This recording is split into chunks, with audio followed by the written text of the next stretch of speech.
Chapter 2. The Road to Riches. Riches are of the mind. Let us suppose for a moment that a physician's diploma was stolen together with his office equipment. I am sure you would agree that his wealth was in his mind. He could still carry on, diagnose disease, prescribe, operate, and lecture on materia medica. Only his symbols were stolen. He could always get additional supplies. His riches were in his mental capacity, knowledge to help others, and his ability to contribute to humanity in general. You will always be wealthy when you have an intense desire to contribute to the good of mankind. Your urge for service, that is, to give of your talents to the world, will always find a response in the heart of the universe. I knew a man in New York during the financial crisis of 1929 who lost everything he had, including his home and all his life saving. I met him after a lecture which I had given at one of the hotels in the city. This is what he said. I lost everything. I made $1 million in 4 years. I will make it again. All I have lost is a symbol. I can again attract the symbol of wealth in the same way that honey attracts flies. I followed the career of this man for several years to discover the key to his success. The key may seem strange to you, yet it is a very old one. The name he gave the key was, change water into wine. He read this passage in the Bible and he knew it was the answer to perfect health, happiness, peace of mind, and prosperity. Wine in the Bible always means the realization of your desire, urges, plans, dreams, propositions. In other words, it is the thing you wish to accomplish, achieve, and bring forth. Water in the Bible usually refers to your mind or consciousness. Water takes the shape of any vessel into which it is poured. Likewise, whatever you feel and believe is true will become manifest in your world. Thus you are always changing water into wine. The Bible was written by illumined men. It teaches practical everyday psychology and a way of life.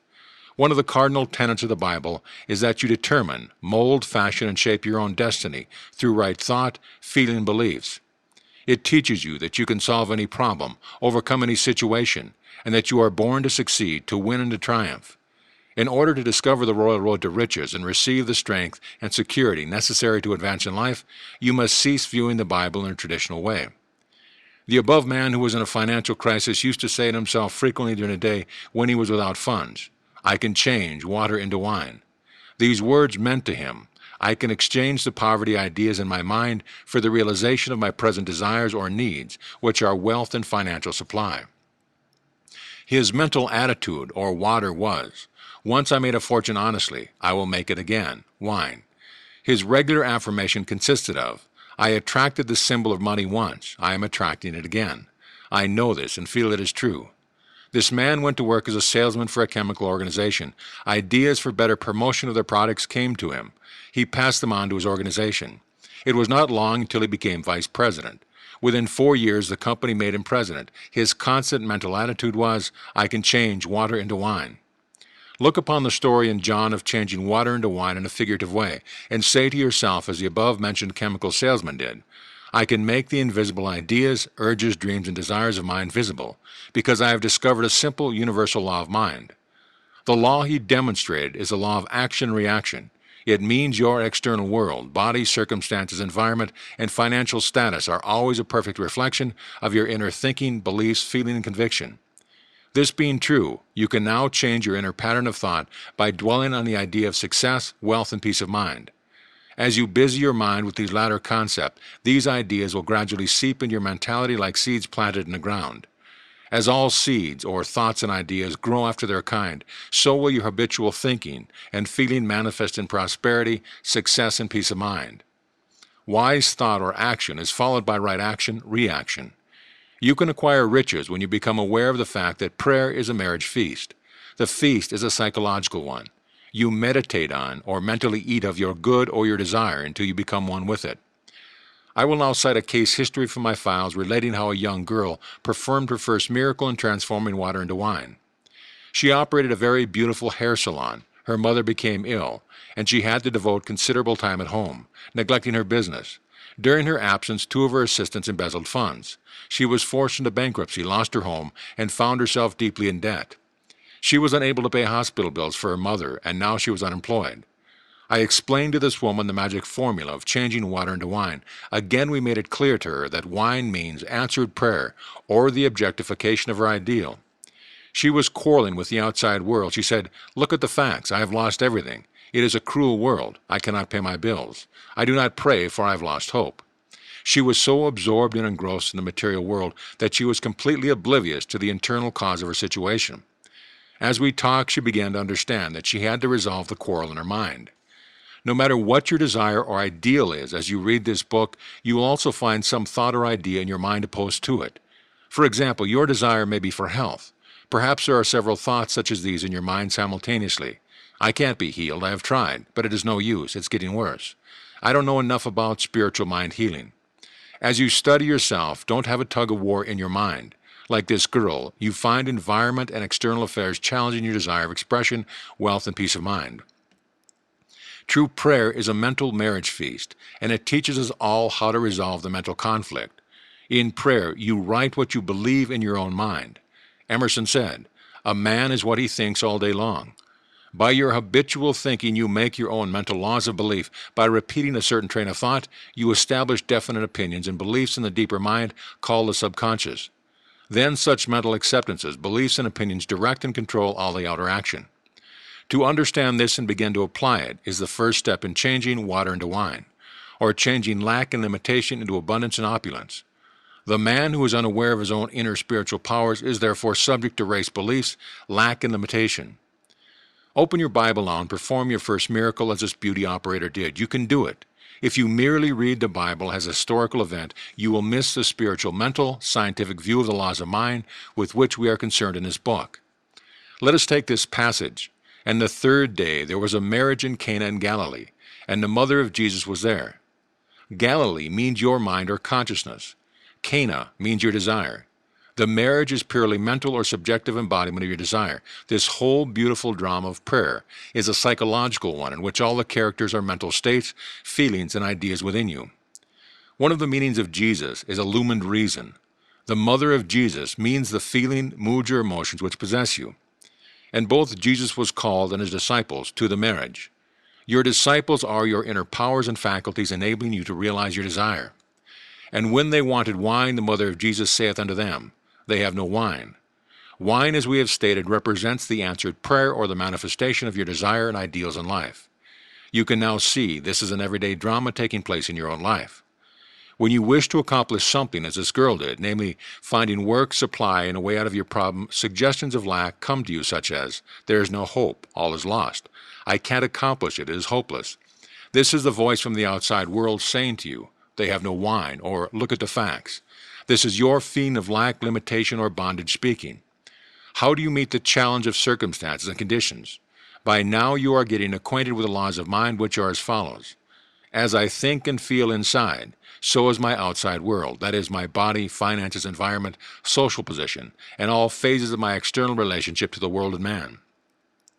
Your internal mental movements and imagery govern, control, and direct the external plane in your life. The Bible says, "As he thinketh in his heart, so is he."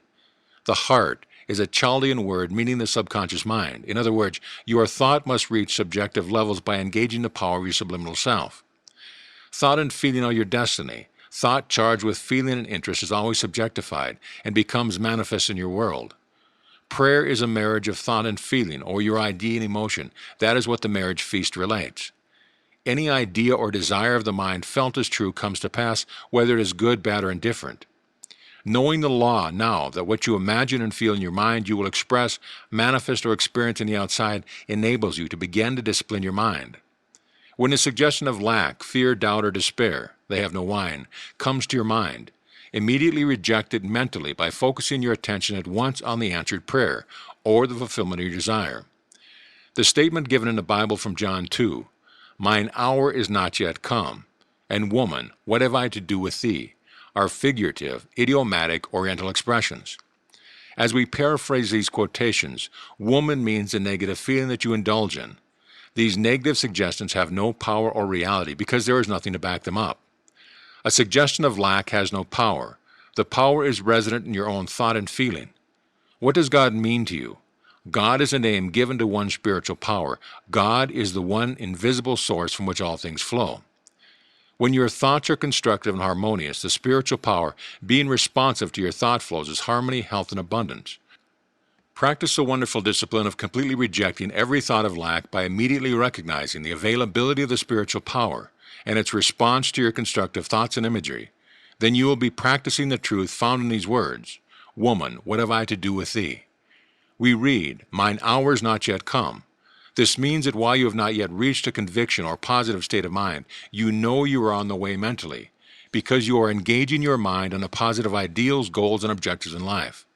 Whatever the mind dwells upon, it multiplies, magnifies, and causes it to grow until finally the mind becomes qualified with a new state of consciousness. You are then conditioned positively, whereas before you were conditioned negatively.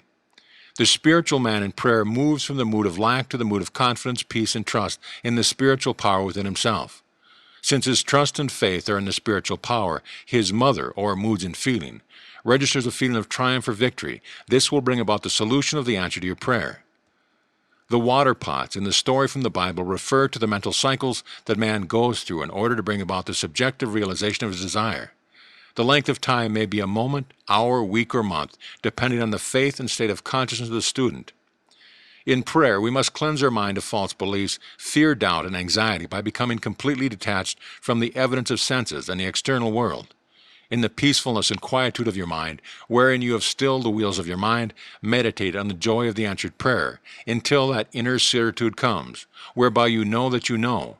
When you have succeeded in being one with your desire, you have succeeded in the mental marriage, or the union of your feeling with your idea. I am sure you wish to be married, or one with to health, harmony, success, and achievement in your mind at this moment. Every time you pray, you are trying to perform the marriage feast of Cana, or realization of your desire ideals. You want to be mentally identified with the concept of peace, success, well-being, and perfect health. They fill them up to the brim. The 6 water pots represent your own mind in the spiritual and mental creative act. You must fill your mind to the brim, meaning you must become filled full of the feeling of being what you long to be. When you succeed in filling your mind with the ideal you wish to accomplish or express, you are full to the brim. Then you cease praying about it, for you feel its reality in your mind. You know. It is a finished state of consciousness. You are at peace with it. And he saith unto them, Draw out now and bear unto the governor of the feast. Whatever is impregnated in our subconscious mind is always objectified on the screen of space. Consequently, when we enter a state of conviction that our prayer is answered, we have given the command, Bear unto the governor of the feast. You are always governing your mental feast. During the day, thousands of thoughts, suggestions, opinions, sights, and sounds reach your eyes and ears. You can reject them as unfit for mental consumption or entertain them as you choose. Your consciousness, reasoning, intellectual mind is the governor of the feast. When you consciously choose to entertain, meditate, feast upon, and imagine your heart's desire is true, it becomes a living embodiment and a part of your mentality, so that your deeper self gives birth or expression to it. In other words, what is impressed subjectively is expressed objectively. Your senses or conscious mind see the objectification of your good. When the conscious mind becomes aware of water made into wine, it becomes aware of the answered prayer. Water might be called also the invisible, formless spiritual power, unconditioned consciousness. Wine is conditioned consciousness, or the mind giving birth to its belief and convictions. The servants which draw the water for you represent the mood of peace, confidence, and faith. According to your faith or feeling, your good is attracted or drawn to them. Imbibe, cherish, fall in love with these spiritual principles which are discussed in this book.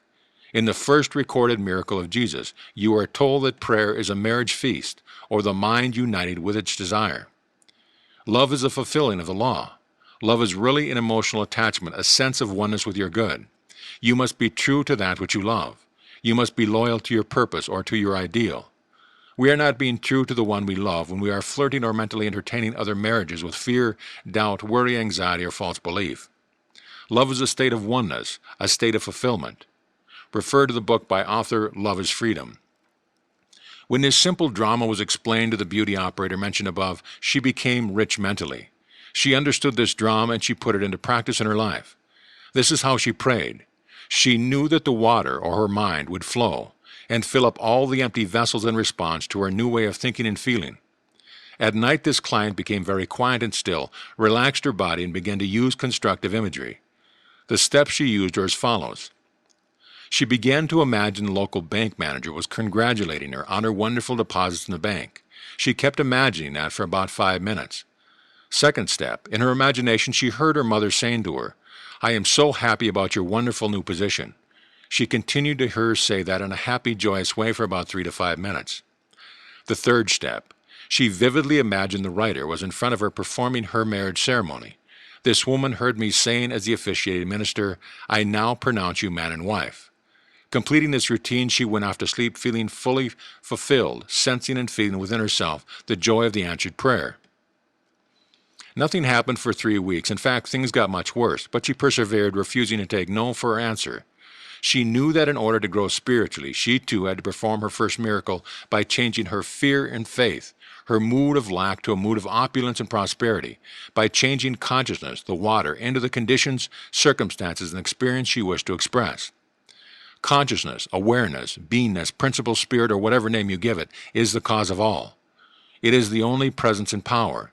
The spiritual power or spirit within us is the cause and substance of all things.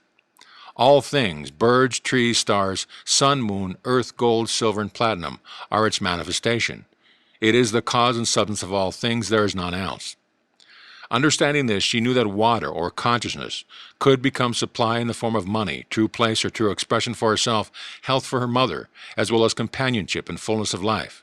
She saw this simple yet profound truth in the twinkling of an eye, and she said to me, "I accept my good." She knew that nothing is hidden from us. All of God is within us, waiting for our discovery and inquiry. In less than a month, this young girl got married. The writer performed the ceremony. I pronounced the words she heard me say over and over again in her meditative, relaxed state, "I now pronounce you man and wife." Her husband gave her a check for $24,000 as a wedding present, as well as a trip around the world. Her new expression as a beauty operator was to beautify her home and garden and make the desert of her mind rejoice and blossom as a rose. She changed water into wine. Water, or her consciousness, became charged or conditioned by her constant, true, happy imagery. These images, when sustained regularly, systematically, and with faith in developing powers of the deeper mind, will come out of the darkness or subconscious mind, into light, and objectified on a screen of space. There is one important rule. Do not expose this newly developed film to the shattering light of fear, doubt, despondency, and worry. Whenever worry or fear knocks at your door, immediately turn to the picture you developed in your mind and say to yourself, "A beautiful picture is being developed now in the dark house of my mind." Mentally pour on that picture your feeling of joy, faith, and understanding. You know you have operated a psychological spiritual law, for what is impressed shall be expressed. It is truly wonderful. The following is a sure, certain way for developing and manifesting all the material wealth and supply you need all the days of your life. If you apply this formula sincerely and honestly, you should be amply rewarded on the external plane. I will illustrate this by telling you of a man who came to see me in London in desperate financial straits. He was a member of the Church of England and had studied the working of the subconscious mind to some extent.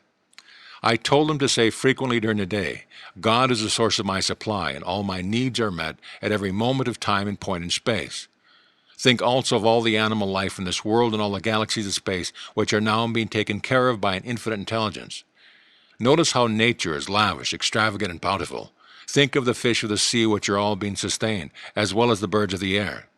He began to realize that since he was born he had been taken care of, fed by his mother, clothed by his father, and watched over by a tender, loving parent. This man got a job and was paid in a wonderful way. He reasoned that it was illogical to assume that the principle of life which gave him life and always took care of him would suddenly cease to respond to him. He realized that he had cut off his own supply by resenting his employer, self-condemnation, criticism of himself, and by his own sense of unworthiness. He had psychologically severed the cord which joined him to the infinite source of all things, the indwelling spirit or life principle called by some consciousness or awareness. Man is not fed like the birds. He must consciously commune with the indwelling power and presence and receive guidance, strength, vitality, and all things necessary for the fulfillment of his needs. This is the formula which he used to change water into the wine of abundance and financial success. He realized God or the spiritual power within him was the cause of all. Furthermore, he realized that if he could sell himself the idea that wealth was his by divine right, he would manifest abundance of supply. The affirmation he used was, "God is the source of my supply. All my financial and other needs are met at every moment of time and point of space. There is always a divine surplus." This simple statement, repeated frequently, knowingly, and intelligently, conditioned his mind to a prosperity consciousness. All he had to do was to sell himself this positive idea, in the same way a good salesman has to sell himself on the merits of his product. Such a person is convinced of the integrity of his company, the high quality of the product, the good service which you will give the customer, and the fact that the price is right, etc. I told him, whenever negative thoughts come to his mind, which would happen, not to fight or quarrel with them in any way, but simply go back to the spiritual, mental formula and repeat it quietly and lovingly to himself. Negative thoughts came to him in avalanches at times in the form of a flood of negativity. Each time he met them with a positive, firm, loyal conviction, God supplies all my needs. There is a divine surplus in my life. He said that as he drove his car and went through his day's routine, a host of sundry miscellaneous negative concepts crowded his mind from time to time, such as, "There is no hope, you are broke." Each time such negative thoughts came, he refused their mental admission by turning to the eternal source of wealth, health, and all things, which he knew to be his own spiritual awareness. Definitely and positively he claimed, "God is the source of my supply, and that supply is mine now." Or there is a divine solution, "God's wealth is my wealth," and other affirmative positive statements which charged his mind with hope, faith, expectancy, and ultimately a conviction and ever-flowing fountain of riches, supplying all his needs copiously, joyously, and endlessly. The negative flood of thoughts came to him as often as 50 times in an hour, each time he refused to open the door of his mind to these gangsters, assassins, and thieves, which he knew would only rob him of peace, wealth, success, and all good things. Instead, he opened the door of his mind to the idea of God's eternal life principle of supply flowing through him as wealth, health, energy, power, and all things necessary to lead a full and happy life here. As he continued to do this, the second day, not so many thieves knocked at his door. The third day, the flow of negative visitors was less. The fourth day, they came intermittently, hoping for admission, but receiving the same mental response. No entrance. I accept only thoughts and concepts which activate, heal, bless, and inspire my mind. He reconditioned his consciousness of mind to a wealth consciousness. The prince of this world cometh and hath nothing in me. This conveys to your mind the negative thoughts such as fear, lack, worry, anxiety came, but they received no response from his mind. He was now immune, God intoxicated, and seized by divine faith in an ever-expanding consciousness of abundance and financial supply. This man did not lose everything, neither did he go into bankruptcy. He was given extended credit, his business improved, new doors opened, and he prospered. Remember, always in the prayer process, you must be loyal to your ideal, purpose, and objective. Many people fail to realize wealth and financial success because they pray two ways. They affirm God is their supply and that they are divinely prospered, but a few minutes later they deny their good by saying, "I can't pay this bill, I can't afford this, that, or the other thing." Or they say to themselves, "A jinx is following me. I cannot ever make ends meet. I never have enough to go around." All such statements are highly destructive and neutralize your positive prayer. This is what is called praying two ways. You must be faithful in your plan or your goal. You must be true to your knowledge of the spiritual power. Cease making negative marriages, that is, uniting with negative thoughts, fears, and worries. Prayer is like a captain directing the course of a ship. You must have a destination. You must know where you are going. The captain of the ship, knowing the laws of navigation, regulates his course accordingly. If the ship is turned from its course by storms or unruly waves, he calmly redirects it in its true course. You are the captain on the bridge, and you are given the orders in the way of thoughts, feelings, opinions, beliefs, moods, and mental tones. Keep your eye on the beam. You go where your vision is. Cease, therefore, looking at all the obstacles, delays, and impediments that would cause you to go off your course. Be definite and positive. Decide where you are going. Know that your mental attitude is a ship which will take you from mood of lack and limitation to the mood of feeling of opulence and to the belief in the inevitable law of God working for you. Quimby, who was a doctor, a wonderful student and teacher of the mental and spiritual laws of mind, said, "Man acts as he is acted upon." What moves you now? What is it that determines your response to life? The answer is as follows. Your ideas, beliefs, and opinions activate your mind and condition you to the point that you become, as Quimby stated, an expression of your beliefs. This illustrates the truth of Quimby's statement, "Man is belief expressed." Another popular statement of Quimby's was, "Our minds mingle like atmospheres, and each person has his identity in that atmosphere. When you were a child, you were subject to the moods, feelings, belief, and the general atmosphere of your home. The fears, anxieties, superstitions, as well as the religious faith and convictions of the parents were impressed on your mind. Let us say that the child had been brought up in poverty-stricken home, in which there was never enough to go around financially speaking. He heard constantly the complaint of lack and limitation. You could say, like Salter in the conditioned reflex therapy, that the child was conditioned to poverty. The young man may have a poverty complex based on his early experience, training, and belief. But he can rise above any situation and become free. This is done through the power of prayer. I knew a young boy aged 17 who was born in a place called Hell's Kitchen in New York. He listened to some lectures I was giving in Steinway Hall, New York at the time. This boy realized that he had been the victim of negative, destructive thinking, and that he did not redirect his mind along constructive channels. The world mind, with its fear, failure, hates, and jealousies, would move in and control him.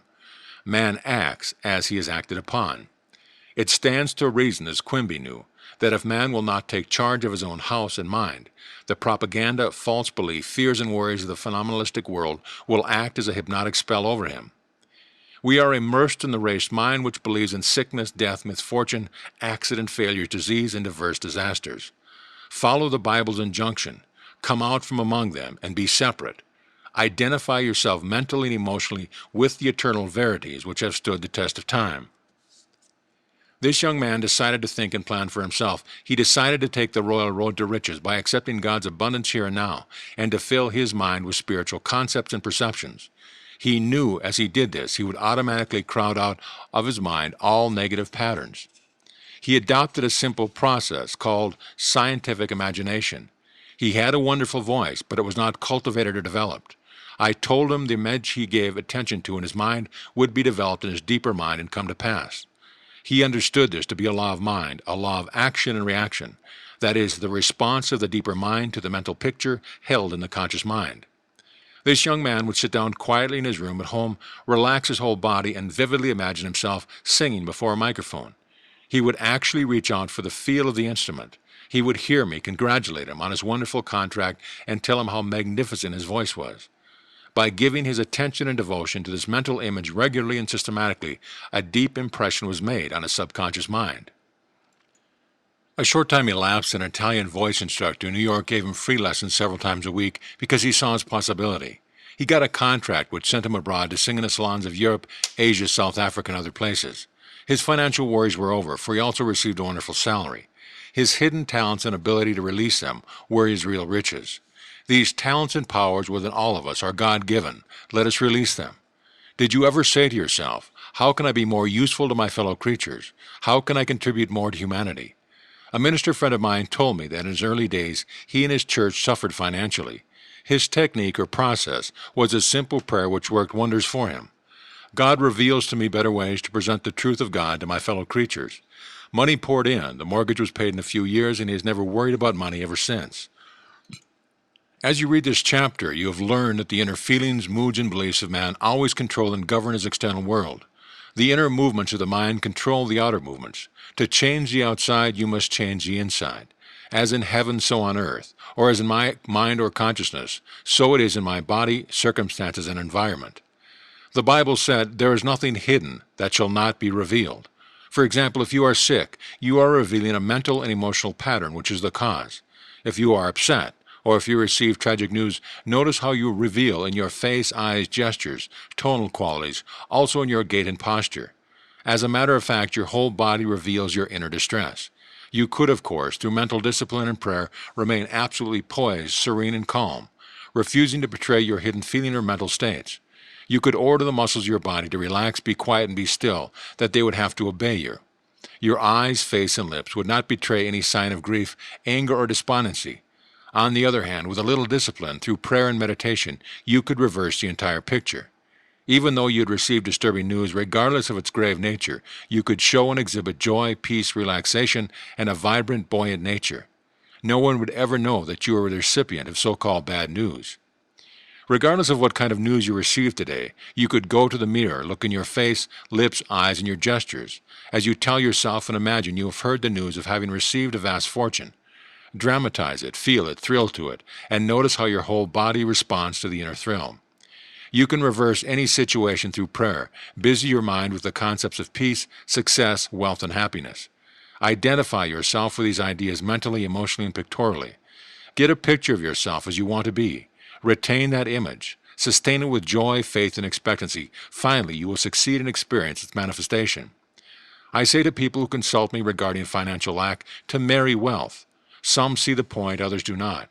As a Bible student knows, your wife is what you are mentally joined to, united with, or at one with. In other words, what you conceive and believe, you give conception. If you believe the world is cold, cruel, and harsh, that it is a dog-eat-dog way of life, that is your concept. You are married to it, and you will have children or issue by that marriage. The children from that which a mental marriage or belief will be your experiences, conditions, and circumstances, together with all other events in your life. All your experiences and reactions to life will be the image and likeness of the ideas which father them. Look at the many wives the average man is living with, such as fear, doubt, anxiety, criticism, jealousy, and anger. These play havoc with his mind. Marry wealth by claiming, feeling, and believing, God supplies all my needs according to his riches of glory. Or take the following statement and repeat it over and over again, knowingly, until your consciousness is conditioned by it, or it becomes part of your meditation. I am divinely expressed, and I have a wonderful income. Do not say this in a parrot-like fashion, but know that your train of thought has been engraved in your deeper mind, and it becomes conditioned state of consciousness. Let the phrase become meaningful to you. Pour life, love, and feeling on it, making it alive. One of my class students recently opened a restaurant. He phoned me, saying that he got married to a restaurant. He meant that he made up his mind to be very successful, diligent, persevering, and to see that his business prospered. This man's wife, or mentality, was his belief in the accomplishment of his desire or wish. Identify yourself with your aim in life and seize mental marriages with criticism, self-condemnation, anger, fear, and worry. Give attention to your chosen ideal, being full of faith and confidence in the inevitable law of prosperity and success. You will accomplish nothing by loving your ideal one minute and denying it the next minute. This is like mixing acid and alkali, and you will get an inert substance. In going along the royal road to riches, you must be faithful to your chosen ideal or your wife. We find illustrations in the Bible relating to these same truths. For instance, Eve came out of Adam's rib. Your rib is your concept, desire, idea, plan, goal, or aim in life. Eve means the emotion, feeling nature of the inner tone. In other words, you must mother the idea. The idea must be mothered, loved, and felt as true in order to manifest your aim in life. The idea is the father, the emotion is the mother. This is the marriage feast which is always taking place in your mind. Ouspensky spoke of the third element which entered in or was formally formed the union of your desire and feeling. He called it the neutral element. We may call it peace, for God is peace. The Bible said, "And the government shall be on his shoulders." In other words, let divine wisdom be your guide. Let the subjective wisdom within you lead, guide, and govern you in all your ways. Turn over your request to this indwelling presence, knowing in your heart and soul that it will dissipate the anxiety, heal the wound, and restore your soul to equanimity and tranquility. Open your mind and heart and say, God is my pilot. He leads me. He prospers me. He is my counselor. Let your prayer be night and morning. I am a channel through which God's riches flow ceaselessly, copiously, and freely. Write that prayer in your heart. Inscribe it in your mind. Keep on the beam of God's glory. The man who does not know the inner workings of his own mind is full of burdens, anxieties, and worries. He has not learned how to cast his burden on the indwelling presence and go free. The Zen monk was asked by his disciple, "What is truth?" He replied in a symbolic way by taking the bag off his back and placing it on the ground. The disciple then asked him, "Master, how does it work?" The Zen monk, still silent, placed the bag on his back and walked on down the road singing to himself. The bag is your burden or your problem. You cast it on a subjective wisdom which knows all and has the know-how of accomplishment. It knows only the answer. Placing the bag again on his back means, though I still have the problem, I now have mental rest and relief from the burden. Because I have invoked the divine wisdom on my behalf, therefore I sing a song of triumph, knowing that the answer to my prayer is on the way, and I sing for the joy that is set before me. It is wonderful. Every man at the beginning doth set forth good wine, and when men have well drunk, then that which is worse, but thou hast kept the good wine until now. This is true of every man when he first enters a knowledge of the laws of the mind. He sets out with high spirits and ambitions. He is a new broom which sweeps clean, and he is full of good intention. Oftentimes he forgets the source of power. He does not remain faithful to the principle within him, which is scientific and effectual, that would lift him out of his negative experiences and set him on the high road to freedom and peace of mind. He begins to indulge mentally and emotionally with ideas and thoughts extraneous to his announced aim and goal. In other words, he is not faithful to his ideal or his wife. Know the subjective or deeper self within you will accept your request, and being the great fabricator, it will bring it to pass in its own way. All you do is release your request with faith and confidence in the same way you would cast a seed on the ground or mail a letter to a friend, knowing the answer will come. Did you ever go between two great rocks and listen to the echo of your voice? This is the way the life principle within you answers. You will hear the echo of your own voice. Your voice is your inner mental movement of the mind. Your inner psychological journey where you feasted mentally on an idea until you were full, then you rested. Knowing this law and how to use it, be sure you never become drunk with power, arrogance, pride, or conceit. Use the law to bless, heal, inspire, and lift up others, as well as yourself. Man misuses the law by selfishly taking advantage of his fellow men. If you do, you hurt and attract loss to yourself. Power, security, and riches are not to be obtained externally. They come from the treasure house of eternity within. We should realize that the good wine is always present, for God is the eternal now.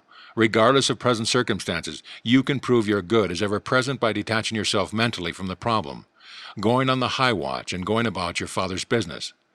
To go on the high watch is to envision your good, to dwell on the new concept of yourself, to become married to it, and sustain the happy mood by remaining faithful, full of faith every step of the way. Knowing that the wine of joy, the answered prayer, is on the way. Now is a day of salvation. The kingdom of heaven is at hand. Thou hast kept the good wine until now. You can, this moment, travel psychologically in your mind and enter mentally through divine imagination into any desired state. The wealth, health, or invention you wish to introduce are all invisible at first. Everything comes out of the invisible. You must subjectively possess riches before you can objectively possess them. The feeling of wealth produces wealth, for wealth is a state of consciousness. A state of consciousness is what you think, feel, believe, and mentally can consent to. A teacher in California receiving over $5,000 or $6,000 a year looked in a window at a beautiful ermine coat that was priced at $8,000. She said, "It would take me years to save that amount of money. I could never afford it. Oh, how I want it." She listened to our lectures on Sunday morning. By ceasing to marry these negative concepts, she learned that she could have a coat, car, or anything she wished without hurting anybody on the face of the earth. I told her to imagine she had the coat on, to feel its beautiful fur, and to get the feel of it on her. She began to use the power of her imagination prior to sleep at night. She put the imaginary coat on her, fondled it, caressed it, like a child does with her doll. She continued to do this and finally felt the thrill of it all. She went to sleep every night wearing this imaginary coat and being so happy in possessing it. 3 months went by and nothing happened. She was about to waver, but she reminded herself that it is the sustained mood which demonstrates. He who perseveres to the end shall be saved. The solution will come to the person who does not waver, but always goes about with the perfume of his presence with him. The answer comes to the man who walks in the light that it is done. You are always using the perfume of his presence when you sustain the happy, joyous mood of expectancy. Knowing your good is on the way, you saw it in the unseen, and you know you will see it in the seen. The sequel to the teacher's drama of the mind is interesting. One Sunday morning after our lecture, a man accidentally stepped on her toe, apologized profusely, asked her where she lived, and offered to drive her home. She accepted gladly. Shortly after, he proposed marriage, gave her a beautiful diamond ring, and said to her, "I saw the most wonderful coat. You would simply look radiant wearing it." It was the coat she admired 3 months previously. The salesman said over 100 wealthy women looked at the coat, admired it immensely, but for some reason always selected another garment. Through your capacity to choose, imagine the reality of what you have selected, and through faith and perseverance, you can realize your golden life. All the riches of heaven are here now within you, waiting to be released. Peace, joy, love, guidance, inspiration, goodwill, and abundance all exist now.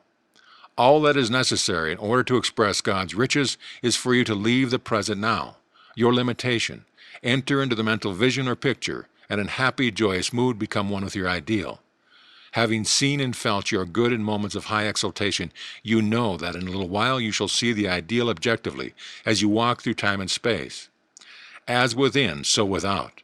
As above, so below. As in heaven, so on earth. In other words, you will see your beliefs expressed. Man is belief expressed.